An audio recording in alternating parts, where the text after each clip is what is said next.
कल्पना कीजिए, आप सुबह अपनी बालकनी में खड़े हैं और आपके सामने धुंध और धुएं की एक मोटी चादर है। ये वास्तविकता है हमारी दिल्ली और मुंबई जैसे शहरों की।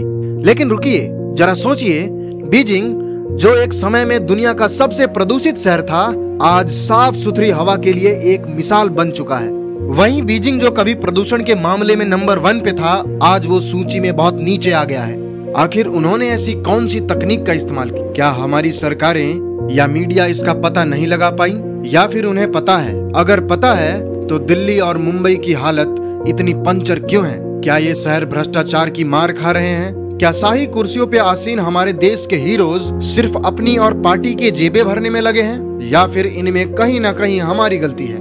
आज के इस वीडियो में हम इन्हीं कड़वे प्रश्नों के जवाब ढूंढेंगे और ये देखेंगे कि दूसरों पे उंगली उठाने से पहले हम में क्या कमियां हैं और हम बीजिंग से क्या सीख सकते हैं।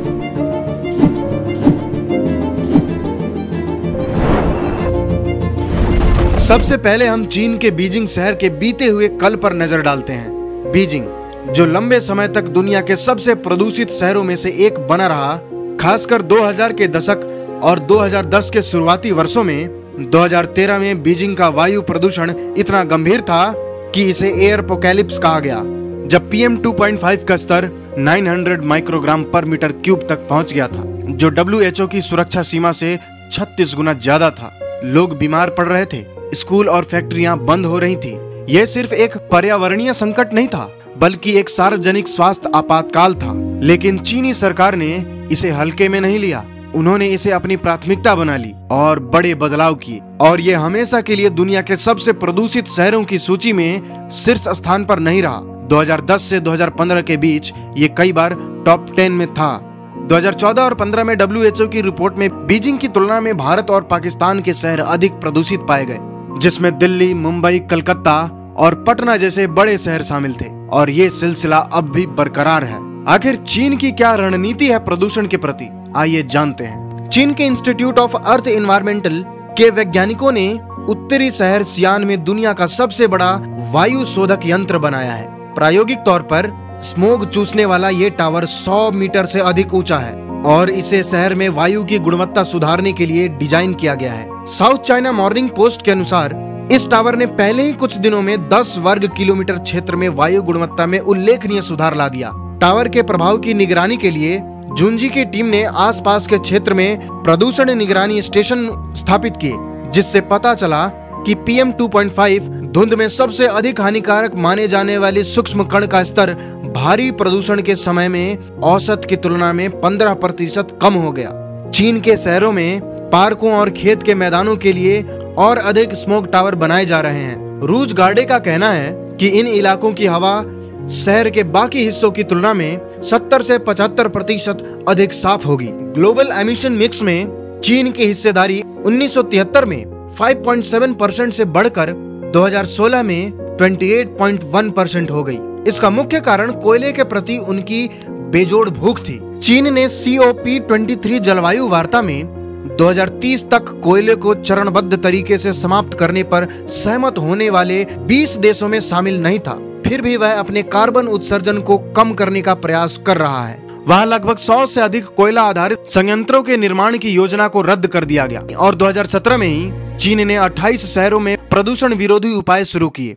इस योजना में भारी उद्योगों में उत्पादन पर रोक लगाना शामिल है, जिसका उद्देश्य साल दर साल PM 2.5 की सांद्रता में कम से कम 15% की कटौती करना है। चीन ने स्वच्छ ऊर्जा में भी अपना निवेश बढ़ाया है, जो 2005 में $7.5 बिलियन से बढ़कर एक दशक बाद $101 बिलियन से अधिक हो गया है। Institute of far energy economics and financial analysis के अनुसार ये विदेशों में स्वच्छ ऊर्जा परियोजनाओं में $44 बिलियन के निवेश के अतिरिक्त है। इसकी तुलना में यूरोपियन यूनियन ने 2015 में स्वच्छ ऊर्जा में $39.9 बिलियन का निवेश किया था। इसके अलावा 2015 के बाद चीन ने सख्त नियमों को लागू किया, जिसमें नवीकरणीय ऊर्जा को बढ़ावा देना, कोयले से चलने वाले पावर प्लांट बंद करना, इलेक्ट्रिक वाहनों को बढ़ावा देना, पब्लिक ट्रांसपोर्ट्स को सुधारा जाना और निजी कारों पर सख्त पाबंदियां लगाना शामिल था। एयर क्वालिटी मॉनिटरिंग और सख्त कानून लागू किए गए। यहाँ की सरकार ने पॉल्यूशन कंट्रोल को सबसे बड़ी प्राथमिकता दी।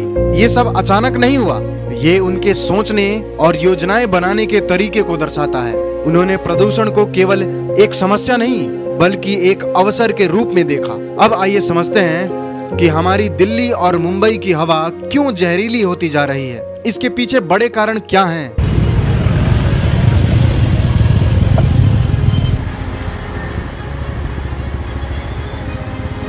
गाड़ियां।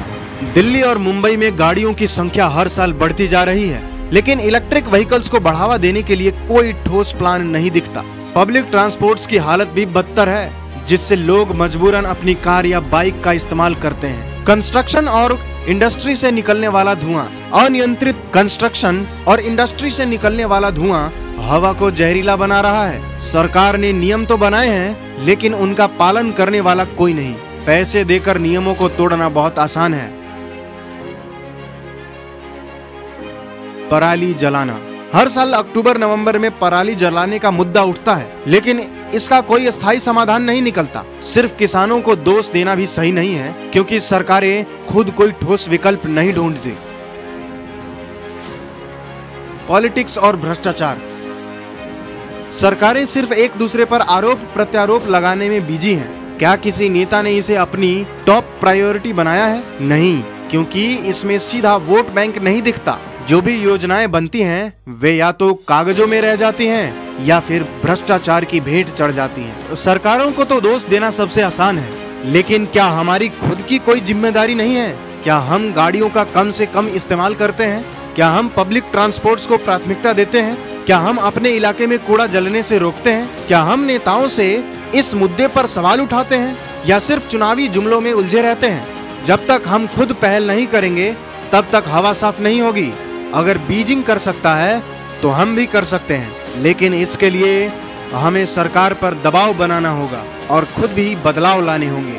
सख्त नियमों की मांग करें, गाड़ियों और फैक्ट्रियों पर सख्त नियम लागू हो, इलेक्ट्रिक वाहनों और पब्लिक ट्रांसपोर्ट्स को बढ़ावा दें, पराली जलाने का अस्थायी समाधान निकालें, हर मोहल्ले और सोसाइटी में ग्रीन इनिशिएटिव चलाएं, सरकार और नेताओं से जवाब मांगे। साफ हवा सिर्फ सरकार की जिम्मेदारी नहीं है, ये हम सब की जिम्मेदारी है। अगर हम अब नहीं जागे तो अगले कुछ सालों में दिल्ली और मुंबई में रहना मुश्किल हो जाएगा।